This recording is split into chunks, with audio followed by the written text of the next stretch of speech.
Hi friends, ಎಲ್ರಿಗೂ ನಮಸ್ಕಾರ. Welcome to my kitchen. ನಾನಿವತ್ತು ಸಿಂಪಲ್ ಆ್ಯಂಡ್ ಟೇಸ್ಟಿಯಾಗಿ ಒಂದು ಗೀ ರೈಸ್ ಮಾಡ್ತಾ ಇದ್ದೀನಿ. ಇದನ್ನು ನಾವು non veg gravy, veg kurma ಅಥವಾ ದಾಲ್ ಜೊತೆ ಕೂಡ ಸರ್ವ್ ಮಾಡ್ಕೋಬೋದು. ಇದಕ್ಕೆ ಸಿಂಪಲ್ ಇಂಗ್ರೀಡಿಯೆಂಟ್ಸ್: 2 ಸಣ್ಣ ಈರುಳ್ಳಿ, ಒಂದೇ ಒಂದು ಗಡ್ಡೆ ಬೆಳ್ಳುಳ್ಳಿ, ಒಂದು ಸಣ್ಣ ಕ್ಯಾರೆಟ್, ಹಸಿಮೆಣಸಿನ್ಕಾಯಿ, ಚಕ್ಕೆ, ಲವಂಗ, ಏಲಕ್ಕಿ, ಪಲಾವ್ ಎಲೆ ಇಷ್ಟನ್ನು ತಗೋಬೇಕು. ಮೊದಲಿಗೆ ಒಂದು ಕುಕ್ಕರ್ ಇಟ್ಕೋತೀನಿ. ನಾನಿಲ್ಲಿ ಮಾಡ್ತಾ ಇರೋದು ಅರ್ಧ kg ಅಕ್ಕಿಗೆ. ಇದಕ್ಕೆ 4 ಸ್ಪೂನ್ ಎಣ್ಣೆ ಹಾಕೋತಾ ಇದ್ದೀನಿ. ಈ ಎಣ್ಣೆಗೆ 2 ಸ್ಪೂನ್ ತುಪ್ಪ ಹಾಕೋತೀನಿ. ನಾವಿಲ್ಲಿ ಮಾಡ್ತಾ ಇರೋದು ಗೀ ರೈಸ್ ಇರೋದ್ರಿಂದ ಸ್ವಲ್ಪ ತುಪ್ಪ ಜಾಸ್ತಿ ಹಾಕೋಬೇಕು. ನಾನು 2 ಸ್ಪೂನ್ ತುಪ್ಪ ಹಾಕೋತಾ ಇದ್ದೀನಿ. ಎಣ್ಣೆ ಮತ್ತು ತುಪ್ಪ ಬಿಸಿ ಆಗಲಿ. ನಾನಿವತ್ತಿಲ್ಲಿ ಅರ್ಧ kg ಜೀರಾ ಸಾಂಬಾರ್ ರೈಸ್ ತೊಗೊಂಡಿದ್ದೀನಿ. ತೊಳೆದು ನೆನೆಯಕ್ಕೆ ಇಟ್ಬಿಟ್ಟಿದ್ದೀನಿ. ಒಂದು 10 ನಿಮಿಷ ನೆನೀಲಿ. ಸೊ ಎಣ್ಣೆ ಬಿಸಿ ಆದಮೇಲೆ ಒಂದು ಅರ್ಧ ಕಪ್ಪಷ್ಟು ಗೋಡಂಬಿ ಹಾಕೋತಾ ಇದ್ದೀನಿ. ಆ ಗೋಡಂಬಿ ಜೊತೆಗೆ 2 ಚಕ್ಕೆ, 1-2 ಲವಂಗ, 1-2 ಏಲಕ್ಕಿ ಮತ್ತು 1-3 ಪಲಾವ್ ಎಲೆ ಹಾಕೋಬೇಕು. ಇಷ್ಟನ್ನು ತುಪ್ಪದಲ್ಲಿ ಚೆನ್ನಾಗಿ ಫ್ರೈ ಮಾಡ್ಕೋಬೇಕೀಗ. ಕ್ಯಾಶ್ಯೂ ಬಂದು ಚೆನ್ನಾಗಿ ಕೆಂಪಾಗೋ ತನಕ ಎಣ್ಣೆಯಲ್ಲಿ ತುಪ್ಪದಲ್ಲಿ ಫ್ರೈ ಮಾಡಬೇಕಿದನ್ನು. ಫ್ಲೇಮು ಲೋ ಅಲ್ಲೇ ಇರಲಿ. ಕ್ಯಾಶ್ಯೂ ಕಲರ್ ಸ್ವಲ್ಪ ಚೇಂಜ್ ಆಗಿದೆ.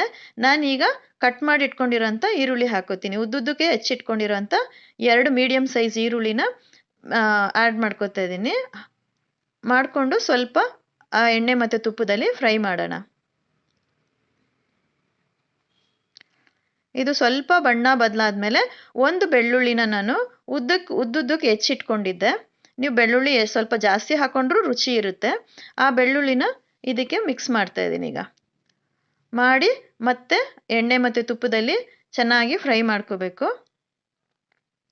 ಈರುಳ್ಳಿ ಸ್ವಲ್ಪ ಬಣ್ಣ ಬದಲಾಗೋ ತನಕ ಫ್ರೈ ಮಾಡಬೇಕು. ಈರುಳ್ಳಿ ಆಲ್ಮೋಸ್ಟ್ ಸ್ವಲ್ಪ ಬಣ್ಣ ಬದಲಾಗಿದೆ. ಈಗ ಒಂದು 4 ಹಸಿಮೆಣಸಿನ್ಕಾಯಿ ಏನು ಇಟ್ಕೊಂಡಿದ್ದೆ ಅದನ್ನು ಹಾಕಿ ಎಲ್ಲ ಚೆನ್ನಾಗಿ ಮಿಕ್ಸ್ ಮಾಡಿ ಫ್ರೈ ಮಾಡ್ತಾ ಇದ್ದೀನಿ.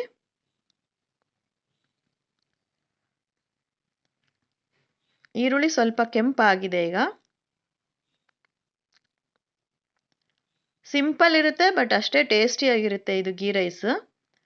ಇದಕ್ಕೆ ಒಂದು ಸಣ್ಣ ಕ್ಯಾರೆಟ್ ತುರಿದಿಟ್ಕೊಂಡಿದ್ದೆ, ಅದನ್ನು ಹಾಕಿ. ಇದು ಆಪ್ಷನಲ್, ಇದು ಬೇಕಾದರೆ ಹಾಕಿದ್ರೆ ಚೆನ್ನಾಗಿರುತ್ತೆ. ಸೊ ಕ್ಯಾರೆಟನ್ನು ಹಾಕಿ ತುಪ್ಪದಲ್ಲಿ ಹಸಿ ವಾಸನೆ ಹೋಗೋ ತನಕ ಚೆನ್ನಾಗಿ ಫ್ರೈ ಮಾಡ್ಕೋತೀನಿ. ಯಾವಾಗಲೂ ಬಿರಿಯಾನಿ ತಿಂದು ಬೇಡ ಅನಿಸ್ತಿದ್ರೆ ಇದನ್ನು ಸಹ ಒಂದೊಂದ್ಸತಿ ಮಾಡಿಕೊಂಡು ಇದಕ್ಕೆ ಜೊತೆಗೆ ನಾನ್ ವೆಜ್ ಗ್ರೇವಿ ಮಾಡಿದ್ರೆ, ಚಿಕನ್ ಗ್ರೇವಿ ಅಥವಾ ಮಟನ್ ಗ್ರೇವಿ ಮಾಡಿಕೊಂಡ್ರೆ ಚೆನ್ನಾಗಿರುತ್ತೆ. ವೆಜಿಟೇರಿಯನ್ಸು ಇದಕ್ಕೆ ವೆಜ್ ಕುರ್ಮಾ, ಆ ಥರ ಮಿಕ್ಸ್ಡ್ ವೆಜಿಟೇಬಲ್ ಕುರ್ಮಾ ಅದೇನಾದರೂ ಮಾಡ್ಕೋಬೋದು.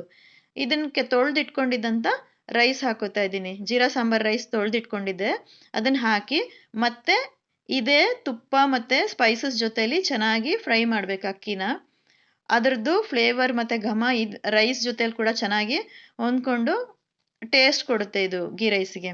ಇದನ್ನು ಒಂದು ನಿಮಿಷ ಕಾಲ ಆದರೂ ಚೆನ್ನಾಗಿ ಫ್ರೈ ಮಾಡ್ಕೋಬೇಕು.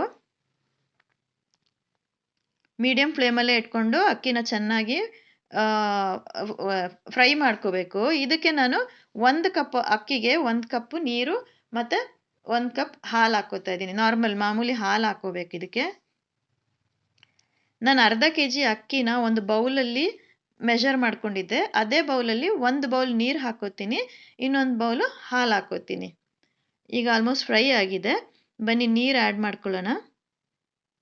ನೋಡಿ, 1 ಬೌಲ್ ನೀರು ಹಾಕ್ತಾ ಇದ್ದೀನಿ. ಅದೇ ಬೌಲಲ್ಲಿ ಮತ್ತೆ 1 ಬೌಲ್ ಹಾಲನ್ನ ಮಿಕ್ಸ್ ಮಾಡ್ಕೋತೀನಿ. ಈಗ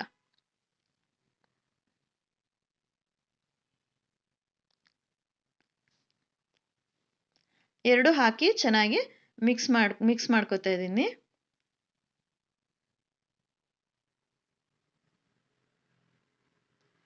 ತುಂಬ ಬೇಗ ಆಗುತ್ತೆ ಇದು. ಚಾಪಿಂಗ್ ಒಂದು ಮಾಡಿ ಇಟ್ಕೊಂಡ್ಬಿಟ್ರೆ, ನೀವು ಚಾಪಿಂಗ್ ಮಾಡಿ ಇಟ್ಕೊಂಡ್ಬಿಟ್ರೆ ತುಂಬ ಬೇಗ ಆಗುತ್ತೆ. ಇದಕ್ಕೆ 1 ಸ್ಪೂನಷ್ಟು ಉಪ್ಪು ಹಾಕೋತೀನಿ. ಇದು ಅಷ್ಟೇ, ಏನೂ ಇಲ್ಲ, ಬರೀ ರೈಸ್ ಇರೋದ್ರಿಂದ 1 ಸ್ಪೂನಷ್ಟು ಉಪ್ಪು ಹಾಕ್ಕೊಂಡು ಇದಕ್ಕೆ ಒಂದು ಅರ್ಧ ಸ್ಪೂನ್ ಸಕ್ಕರೆ ಹಾಕೋತೀನಿ. ಇದೇ ಒಂದು ಸೀಕ್ರೆಟ್ ಇಂಗ್ರೀಡಿಯೆಂಟ್. ಒಳ್ಳೆ ಟೇಸ್ಟ್ ಕೊಡೋದು ಒಂದು ಅರ್ಧ ಸ್ಪೂನಷ್ಟು ಸಕ್ಕರೆ ಹಾಕಬೇಕು. ನಾವು ಈವನ್ ಇದು ರೆಸ್ಟೋರೆಂಟ್ಗೆಲ್ಲ ಹೋದಾಗ ಏನು ಗೀ ರೈಸ್ ತಿಂತೀವಿ, ಆ ಟೇಸ್ಟ್ ಬರುತ್ತೆ. ಎಲ್ಲ ಹಾಕಿ ಮಿಕ್ಸ್ ಮಾಡಿ ಒಂದು ಪ್ಲೇಟ್ ಮುಚ್ಚಿ ಒಂದು ಕುದಿ ಬರೋ ತನಕ ಮುಚ್ಚಿಟ್ಟಿದ್ದೆ. ಈಗ ಕುದಿಯೋಕ್ಕೆ ಸ್ಟಾರ್ಟ್ ಆಗಿದೆ. ಒಂದು ಸರಿ ಚೆನ್ನಾಗಿ ಮಿಕ್ಸ್ ಮಾಡ್ತಾ ಇದ್ದೀನಿ. ಈ ಟೈಮಲ್ಲಿ ನೀವು ಉಪ್ಪು ಏನಾದರೂ ಕಡಿಮೆ ಇದೆಯಾ ಅಂತ ಚೆಕ್ ಮಾಡಿ ಸೇರಿಸ್ಕೋಬೋದು. ನಾನಿಲ್ಲಿ 1 ಸ್ಪೂನ್ ಉಪ್ಪು ಹಾಕಿದೆ, ಕರೆಕ್ಟಾಗಿದೆ. ಈ ಟೈಮಲ್ಲಿ ಲಿಡ್ ಕ್ಲೋಸ್ ಮಾಡಿ ಮೀಡಿಯಂ ಫ್ಲೇಮಲ್ಲಿ 2 ವಿಸಿಲ್ ತಗೊಳ್ಳೋಣ. ಮೀಡಿಯಂ ಫ್ಲೇಮಲ್ಲೇ 2 ವಿಸಿಲ್ ತಗೊಳ್ಳಿ. ಆಗಿದೆ ಈಗ 2 ವಿಸಿಲ್ ಬಂತು. ಈಗ ವಿಸಿಲ್ ಬಂದು ಕುಕ್ಕರ್ ತಣ್ಣಗೂ ಆಗಿದೆ. ತೆಗೆದು ನೋಡ್ತೀನಿ ಹೇಗಾಗಿದೆ ಅಂತ. ಗೀ ರೈಸ್ ರೆಡಿಯಾಗಿದೆ. ಉದ್ರುದ್ರಾಗಿ ಸಾಫ್ಟಾಗಿ ಚೆನ್ನಾಗಿ ಬಂದಿದೆ ಗೀ ರೈಸು. ನಾನು ಆಗಲೇ ಹೇಳ್ದಂಗೆ ಇದನ್ನು ನೀವು ವೀಕೆಂಡ್ಸಲ್ಲಿ ಸಂಡೇಸ್ ಮಾಡಿಕೊಂಡ್ರೆ ಚಿಕನ್ ಗ್ರೇವಿ ಅಥವಾ ಚಿಕನ್ ಚಾಪ್ಸ್ ಆ ಥರ ಯಾವುದಾದ್ರೂ ಗ್ರೇವಿ ಜೊತೆಲಿ ಕೂಡ ಇದನ್ನು ಸರ್ವ್ ಮಾಡ್ಬೋದು. ಇವಾಗ ನಾನು ಇದಕ್ಕೆ ಲಾಸ್ಟಲ್ಲಿ ಇನ್ನೊಂದು ಸ್ಪೂನ್ ತುಪ್ಪ ಹಾಕ್ಕೊಂಡು ಮತ್ತೆ ಚೆನ್ನಾಗಿ ಮಿಕ್ಸ್ ಮಾಡ್ಕೋತೀನಿ. ವೆಜಿಟೇರಿಯನ್ಸ್ ವೆಜಿಟೇಬಲ್ ಕುರ್ಮಾ ಏನಾದರೂ ಮಿಕ್ಸ್ ವೆಜಿಟೇಬಲ್ ಕುರ್ಮಾ ಅಥವಾ ಏನೂ ಬೇಡ ಅಂದರೆ ಸಿಂಪಲ್ಲಾಗಿ ರಾಯ್ತಾ ಮಾಡಿಕೊಂಡ್ರೂ ಆಯಿತು. ಮೊಸರು ಬಜ್ಜಿ ಜೊತೆಲಿ ಕೂಡ ಇದು ಚೆನ್ನಾಗಿರುತ್ತೆ. ಇಲ್ಲ ದಾಲ್ ಜೊತೆ ಚೆನ್ನಾಗಿರುತ್ತೆ. ಲಂಚ್ ಬಾಕ್ಸ್ಗೆ ಏನಾದರೂ ಮಾಡಿಕೊಂಡ್ರೆ ದಾಲ್ ಜೊತೆ ಚೆನ್ನಾಗಿರುತ್ತೆ. ಸರ್ವ್ ಮಾಡ್ಕೋತೀನಿ ಇವಾಗ ಪ್ಲೇಟಿಗೆ. ನಾವು ಕ್ಯಾರೆಟ್ ಹಾಕಿರೋದ್ರಿಂದ ಕಲರ್ಫುಲ್ ಆಗಿದೆ. ಸ್ವಲ್ಪ ಕಲರ್ ಇದೆ, ಆರೆಂಜಿಶ್ ಕಲರ್ ಬರುತ್ತೆ ನಮ್ಮ ಗೀ ರೈಸಲ್ಲಿ. ಫ್ರೆಂಡ್ಸ್, ಇದನ್ನು ನೀವು ಒಂದ್ಸತಿ ಟ್ರೈ ಮಾಡಿ. ಇಷ್ಟ ಆಗುತ್ತೆ. ಇಷ್ಟ ಆದರೆ ನಿಮ್ಮ ಫ್ರೆಂಡ್ಸ್ ಒಟ್ಟಿಗೆ ಶೇರ್ ಮಾಡಿ. ಹಾಗೆ ಸಬ್ಸ್ಕ್ರೈಬ್ ಮಾಡ್ಕೊಳ್ಳೋದನ್ನು ಮರಿಬೇಡಿ. ಸಬ್ಸ್ಕ್ರೈಬ್ ಮಾಡಿಕೊಂಡು ವಿಡಿಯೋ ವಾಚ್ ಮಾಡಿ, ಶೇರ್ ಮಾಡಿ, ಲೈಕ್ ಮಾಡಿ, ಹಾಗೆ ಬೆಲ್ ಬಟನ್ ಕ್ಲಿಕ್ ಮಾಡೋದನ್ನು ಮರಿಬೇಡಿ ಫ್ರೆಂಡ್ಸ್. Thank you.